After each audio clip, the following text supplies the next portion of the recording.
चुनावी सरगर्मियां शुरू हो गई हैं उत्तर प्रदेश में। और अब आप मानिए, आपको जो अगले 8-9 महीने हैं, पता भी नहीं चलेगा ये महीने कब गुजर गए। मैंने आपको कई बार पहले भी कहा है इस चैनल पे कि पश्चिम बंगाल का चुनाव ये निर्धारित करेगा, ये तय करेगा कि उत्तर प्रदेश की राजनीति किस ओर जा रही है और देश की राजनीति किस ओर जा रही है। अब आप देखिए कि कितना बढ़िया फॉर्मूला मोदी जी ने और अमित शाह जी ने फिट किया है कि जो जितना बड़ा क्रिमिनल है, जो जितना बड़ा भ्रष्टाचारी है, उसको इतना ही बड़ा इनाम मिलेगा।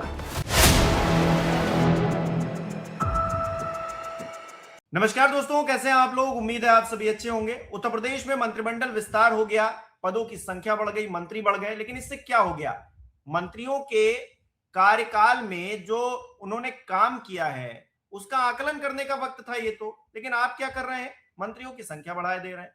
अब चुनाव के मद्देनजर आप ऐसा कर रहे हैं या कोई और रणनीति है, ये तो पता नहीं। अखिलेश यादव इस पर सवाल खड़े कर रहे हैं और वो सीधे तौर पर कह रहे हैं कि जो बाहर से लोग आए हैं उनको आप पद दे रहे हैं और जिनको नहीं मिला है पद, वो लोग अब क्या करेंगे।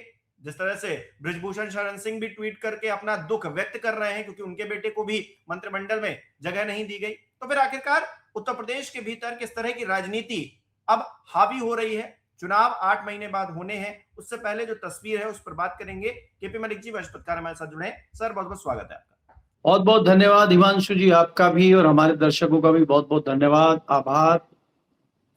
सर, उत्तर प्रदेश में मंत्रिमंडल विस्तार हो रहा है, 8-9 महीने बचे हैं अब नई सरकार चुने जाने के लिए, चुनाव होने के लिए, और यहां पर मंत्रिमंडल विस्तार हो रहा है।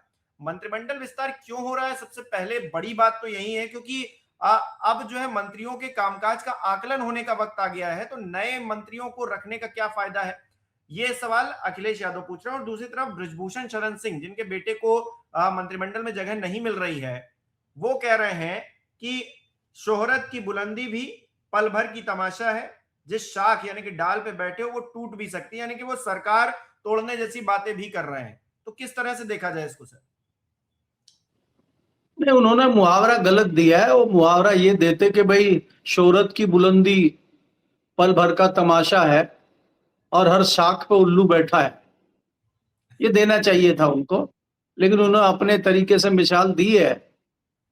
बृजभूषण शरण सिंह का जो पिछला कुछ समय से उनके हालात चल रहे हैं, भारतीय जनता पार्टी से उनका जो तल्खी चल रही है, उसके पीछे कई सारी चीजें हैं। आपने देखा है, महिला पहलवानों का मामला है और उसमें वो बुरी तरह फंसे थे।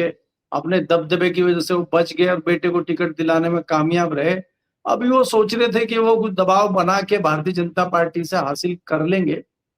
लेकिन भारतीय जनता पार्टी को अब आकलन, जैसा कि आपने कहा कि नया मंत्रिमंडल में विस्तार कर रहे हैं, ये दूसरा मंत्रिमंडल का विस्तार है योगी सरकार। अब जो नए मंत्री बनेंगे या पुराने मंत्रियों का प्रमोशन होगा, उससे कोई ज्यादा फर्क पड़ना नहीं है। किसी को हटाओ, किसी को बनाओ। आपने देखा वेस्ट बंगाल, आपने देखा बिहार, किसी के हटने से, किसी के आने से, किसी के जाने से यहाँ कोई फर्क पड़ने वाला नहीं। इनका सिस्टम फिट है। आप देखिए कि जैसे हम पहले देखते थे, ये सर्कस खत्म हो गया है कलकत्ता में और सामान लाद लिया गया है लाव लश्कर में, ट्रकों में, और वो सब वहां से लाव लश्कर मूव कर गए लखनऊ की तरफ। अब आप कुछ दिन बाद देखेंगे कि चाणक्य के विशेष सूत्रधार सुनील बंसल जी लखनऊ में डेरा डालेंगे और अगले चंद महीनों के अंदर सारी तैयारियां भारतीय जनता पार्टी उत्तर प्रदेश में करेगी। आपको बहुत सारी चीजें दिखाई देंगी उत्तर प्रदेश में, अलग अलग, चाहे वो चुनाव आयोग हो, चाहे वो एजेंसियां हो, चाहे वो दूसरे चीजें हो, आपको सब उत्तर प्रदेश में दिखाई देने लगेंगी। आज उनकी ये शुरुआत है मंत्रिमंडल का विस्तार। देखिए, अब उत्तर प्रदेश जो है चुनावी माहौल में आ चुका है, चुनावी सरगर्मियां शुरू हो गई हैं उत्तर प्रदेश में।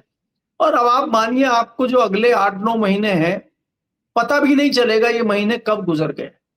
मैंने आपको कई बार पहले भी कहा है इस चैनल पे कि पश्चिम बंगाल का चुनाव ये निर्धारित करेगा, ये तय करेगा कि उत्तर प्रदेश की राजनीति किस ओर जा रही है और देश की राजनीति किस ओर जा रही है। अब आप देखिए कि कितना बढ़िया फॉर्मूला मोदी जी ने और अमित शाह जी ने फिट किया है कि जो जितना बड़ा क्रिमिनल है, जो जितना बड़ा भ्रष्टाचारी है, उसको इतना ही बड़ा इनाम मिलेगा। कल से एक वीडियो चल रही है मोदी जी की, हाथ की ताली बजा बजा के, हाथ जेब में डाल के, नाच नाच के बता रहे हैं कि देखो कैसे पैसा लेता था, कैसे मासूम चेहरा था, और उसी को कल आशीर्वाद दे के आए। तो मोदी जी से कौन सवाल पूछे कि आप तो कुछ दिन पहले कुछ कह रहे थे, अभी कुछ कह रहे हैं, अपनी बातों में गिरे हुए हैं। इनको कोई फर्क नहीं पड़ता, क्योंकि बेशर्मी की पराकाष्ठा से ये ऊपर उठ चुके हैं।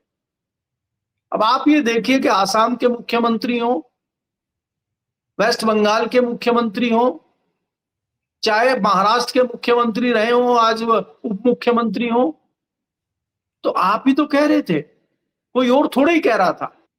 तो आप अपनी बात पे ही कायम नहीं है। तो उत्तर प्रदेश में अब मंत्रिमंडल विस्तार करो ना करो, उसका कोई फर्क नहीं पड़ रहा है।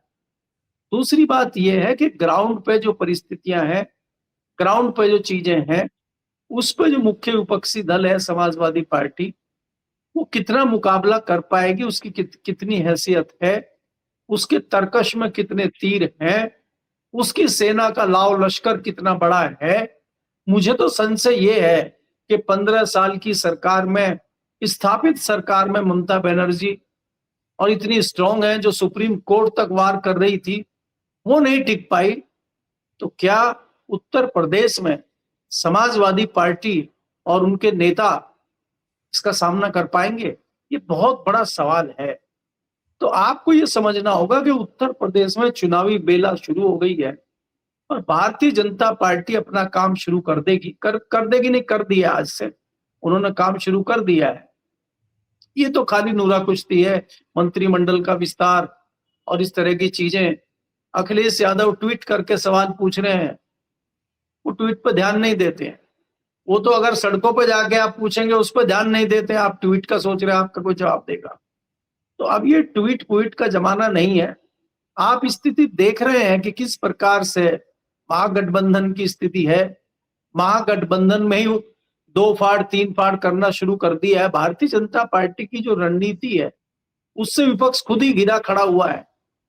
आपने देखा एक एक को कैसे निपटाया है, चाहे वो केसीआर हो, चाहे वो उड़ीसा वाले हो, चाहे वो वेस्ट बंगाल की ममता हो, चाहे वो केजरीवाल हो, एक एक करके कैसे सबको निपटाया है, चाहे वो लालू यादव हो। तो इसी तरह से आप ये देखिए कि तमिलनाडु में अभी सरकार भी नहीं बनी थी कि कनिमोझी का लेटर आ गया है स्पीकर साहब को। बड़ी आस्था दिखाई है उन्होंने स्पीकर में, और कहा है कि स्पीकर साहब हमें जो है कांग्रेस से दूर करिए, और हमें राहुल गांधी से बदबू आने लगी है, इनसे हमारी सीटें दूर करिए। ये क्या जताता है कि भारतीय जनता पार्टी को ज्यादा कुछ करने की जरूरत ही नहीं है, ये क्रांतिकारी लोग आपस में ही कर लेंगे। तो आपको ये देखना होगा कि उत्तर प्रदेश में जो आने वाला चुनाव है, और साथ में उत्तराखंड और पंजाब का चुनाव है, यहां क्या परिस्थितियां बनने जा रही। खाली उत्तर प्रदेश ही नहीं है, अभी आपको बहुत बड़े बड़े बदलाव पंजाब में भी दिखाई देंगे।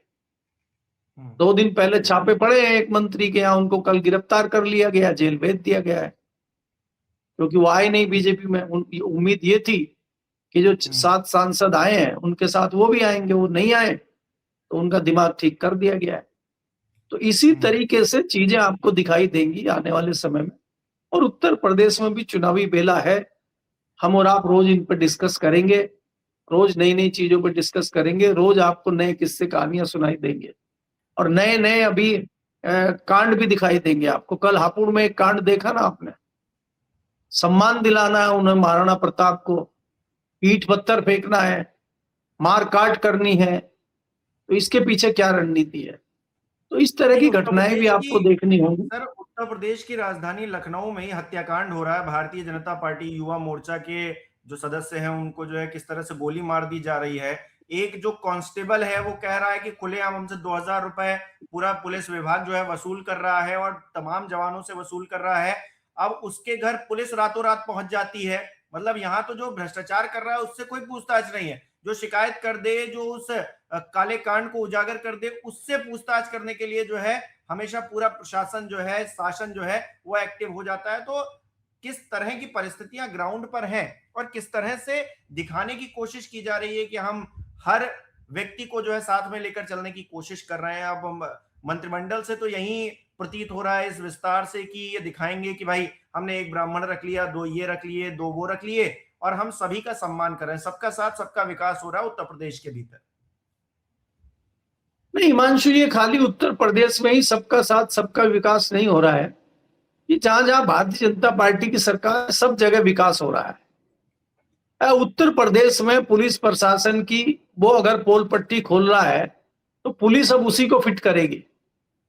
आप ये देखिएगा, जिसके ऊपर वो आरोप लगा रहा है, चाहे मुख्यमंत्री हो चाहे मंत्री हो, कोई भी एक्शन उस पर नहीं करेंगे व्यक्ति पे, या सिस्टम में झांकने की कोशिश नहीं करेंगे, क्योंकि उसने आवाज उठा दी है, उसने सच्चाई को सामने ला दिया है, उसका दिमाग ठीक किया जाए।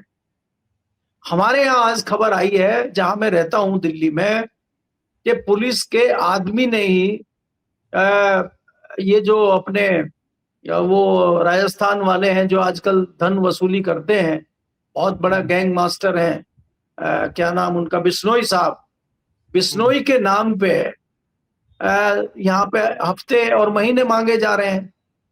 तो पता ये चला कि जो वसूली गैंग था, और वसूली गैंग का जो वो था षड्यंत्रकारी, वो दिल्ली पुलिस का ही आदमी था, सरगना, और वो जो डीसीपी है उनका पीए था।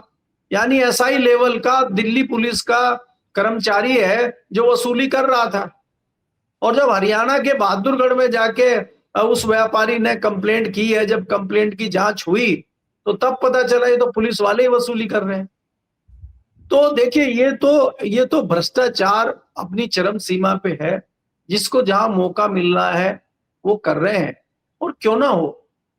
जब आप तारीफ करेंगे और मुख्यमंत्री बनाएंगे जो अफसर भ्रष्टाचारी हैं, जो नेता भ्रष्टाचारी हैं, जब उनकी चांदी कटनी शुरू हो गई है, तो ये तो आप एक एग्जाम्पल फिट कर रहे हैं ना। ये तो आप लोगों को संदेश दे रहे हैं कि आप जितने बड़े भ्रष्टाचारी होंगे, आप जितने बड़े दुराचारी होंगे, आप जितने बड़े लुटेरे होंगे, इतने ही बड़े पद से आपको सुशोभित किया जाएगा। आप ही आरोप लगा रहे थे महाराष्ट्र में, आप ही बता रहे थे कि कितने बड़े भ्रष्टाचारी हैं वो, बाद में उनको डिप्टी सीएम बनाया, आज वो नहीं है, उनकी पत्नी को बनाया आपने। उसी तरह से आपने आसाम में बनाया, उनको तो दोबारा शायद रिवार्ड मिलने वाला है। इसी तरह से आपने कलकत्ता में बनाया, जिनको खुद ही आप बता रहे थे। तो क्या आपने ये पैमाना फिट कर दिया है कि अब भ्रष्टाचारियों का, दुराचारियों का जमाना आ गया है? तो ये विचार करने की जरूरत है जनता को। इसलिए उसने पुलिस प्रशासन की पोल पट्टी खोल दी है, तो अब उसकी शामत आएगी ये उसको समझ लेना यहाँ पे चाहिए। सवाल ये भी है कि जनता क्या कर सकती है, जनता कर भी क्या सकती है, ये सवाल इसलिए क्योंकि चुनाव जिस तरह से मैनिपुलेटेड हो रहे हैं, लोगों को अपनी जेब में रख लिया गया है। मतलब ऐसा लगता है कि वो पारदर्शिता जिसकी जरूरत है, जो पारदर्शिता कहीं ना कहीं लोकतंत्र में हमारा विश्वास बढ़ाती है, जब उसे ही पूरी तरीके से, मतलब उस पर ही काले बादल छा गए हैं, तो फिर हम आम आदमी से क्या ही एक्सपेक्ट करें? आम आदमी इसमें क्या ही अपना योगदान दे सकता है? अब हर आदमी अपना कामकाज छोड़कर सड़क पर इन लोगों के लिए लड़ाई करने तो नहीं आएगा, और कब तक लड़ाई लड़ेगा ये भी बड़ी बात है, क्योंकि सरकार तो थका देने वाली जो है एक परंपरा से जो है मतलब अब आगे बढ़ रही है कि इनको बोलने दो, ये कब तक बोलेंगे, एक दिन बोलकर चुप हो जाएंगे। सरकार तो इस माइंडसेट से काम कर रही है ना कि अगर बोलेंगे तो बोलते रहेंगे, 2 दिन 4 दिन 10 दिन कब तक बोलेंगे? वो रेसलर्स बोलती रही ना, बोलते बोलते चुप हो गई, किसान बोलते बोलते चुप हो गए। हालांकि किसान, कम से कम प्रधानमंत्री नरेंद्र मोदी माफी मांगने तो आए, वो काला कानून वापस किया, लेकिन इतनी हिम्मत किसी के है कि वो 1.5 साल 1 साल बैठा रहे अपनी बात मनवाने के लिए? नहीं हिमांशु, आपकी बात बिल्कुल दुरुस्त है, और ये बात बिल्कुल सही है कि कोई भी आम जन इतना लंबा संघर्ष नहीं कर सकता। लेकिन आमजन एक काम कर सकता है, जब वो मतदाता के रूप में वोट डालता है, जब नेता को चुनता है, तब उसको ध्यान रखना चाहिए। तो वो भी कहीं ना कहीं बढ़ जाता है, कहीं वो जातिवाद में बढ़ जाता है, कहीं वो क्षेत्रवाद में बढ़ जाता है, कहीं वो लालच में आ जाता है। तो गलती तो उसकी भी है ना, उसको इतनी आसानी से नहीं जाने दिया जा सकता। कि आज जो जनता के लोग भी हैं, जो आम जनमानस भी है, जो आम मतदाता है, वो भी कहीं ना कहीं एक ट्रैप में फंसा हुआ है। और आज का जो सत्ताधारी दल है वो समझ चुका है कि मतदाता की कमजोर नस कौन सी है, और वो उसी नस को दबाता है। चाहे किसी को फ्री ब्रीड देनी हो, चाहे किसी के अकाउंट में 10,000 रुपए डालने हो, चाहे किसी को हिंदू मुस्लिम में फंसाना हो, चाहे किसी को दूसरे ट्रैप में लेना हो, सबको उसमें डाल दिया जाता है और अपना उल्लू सीधा करके निकल दिया जाता है। और बाकी तमाम एजेंसियां तो आपके साथ हैं ही। तो इसलिए मुझे लगता है कि आज किसी चीज की चिंता सत्ताधारी दल को नहीं है और उनको फुल कॉन्फिडेंस है कि हम पूर्ण बहुमत के साथ दोबारा आएंगे। क्योंकि आपने देखा था कि 2024 के लोकसभा चुनाव में जो थोड़ी सी गड़बड़ हो गई थी उनसे किसी कारणों से, उसमें उन्होंने अभूतपूर्व सुधार किया है। और अगर 2024 के बाद के आप कोई भी चुनाव उठा के देख लें विधानसभा के, कहीं भी उनको कोई दिक्कत नहीं आई है, भारी बहुमत से सरकार बना रहे हैं। आप देख लीजिएगा, अमित शाह जी लगातार कह रहे थे कि हम 170 से 200 आएंगे, 170 से 200 आएंगे, आए 208। उनको पहले ही पता लग जाता है। तो इसलिए मतदाता को भी ये देखना होगा कि क्या वो सही चुनाव कर रहे हैं कि नहीं कर रहे हैं। और मैंने पहले ही कहा कि उनको भी भ्रमित कर दिया जाता है। जिसको जो लालच है, जिसकी जो कमजोरी है, उसके सामने वही चीजें कर दी जाती है और उसको उलझा दिया जाता है और सिस्टम अपना काम करता है।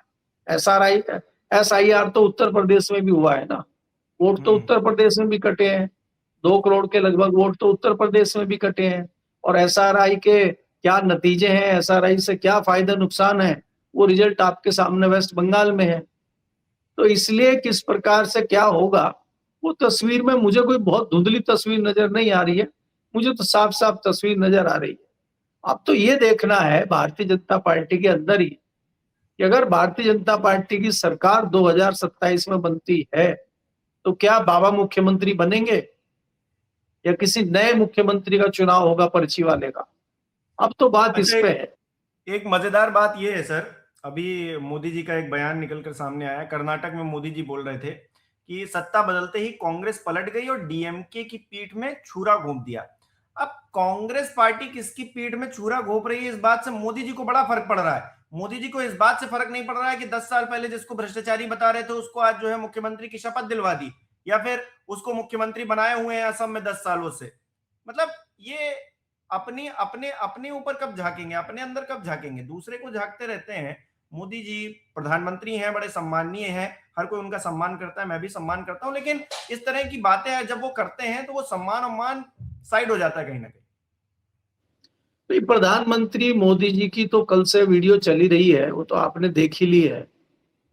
और हमें ये लगता था कि वेस्ट बंगाल का चुनाव होने के बाद, सरकार बनने के बाद मोदी जी को देश की दूसरी समस्याओं की तरफ ध्यान देंगे, लेकिन उनको देना नहीं है। देश में किस प्रकार से महंगाई बढ़ रही है, मध्य वर्गीय जो लोग हैं उनको कितनी दिक्कतें हो रही हैं, महंगाई अपने चरम पे है। पेट्रोल कंपनियां कीमत बढ़ाने के लिए लगातार सरकार के ऊपर प्रेशर बना रही हैं और बढ़ाना पड़ेगा आपको जल्द से जल्द। क्या उसका कोई रास्ता निकालने के लिए मोदी जी प्रयास कर रहे हैं? क्या देश के नाम को संदेश दे रहे हैं? क्या जो दुनिया में युद्ध चल रहा है उससे भारत किस प्रकार से प्रभावित हो रहा है या आगे प्रभावित होगा, उसकी कोई रणनीति उनके पास है? वो जनता को बताएंगे क्या? वो नहीं बता रहे। वो खाली कांग्रेस की और समाजवादी पार्टी की और ममता बनर्जी की बात ही हम लोगों को बता रहे हैं। वो इस चीज से ऊपर ही नहीं उठ पा रहे हैं। बड़ा दुर्भाग्य है कि देश के प्रधानमंत्री दलों में उलझे हुए हैं और वो देश की तरफ कोई ध्यान नहीं दे रहे हैं। ये कम से कम मुझे लगता है कि ये देश का दुर्भाग्य है, देश की जनता का दुर्भाग्य है कि प्रधानमंत्री जी अभी तक 5 राज्यों के चुनाव में बिजी थे, अब वो कर्नाटक में जाके डीएमके और कांग्रेस में बिजी हो गए हैं। वो देश में कब बिजी होंगे, देश इस चीज का इंतजार कर रहा है। जी बहुत बहुत शुक्रिया सर हमारे साथ जुड़ने के लिए, तमाम बातचीत के लिए। हमारे दर्शक किस तरह से देख रहे हैं इस विषय को कमेंट करके जरूर बताएं। इस वीडियो को लाइक करना, शेयर करना मत भूलिएगा। हमारे चैनल को सब्सक्राइब नहीं किया है तो वो भी जरूर कीजिएगा। आप हमें सहयोग भी कर सकते हैं ज्वाइन बटन पर क्लिक करके। बहुत बहुत धन्यवाद।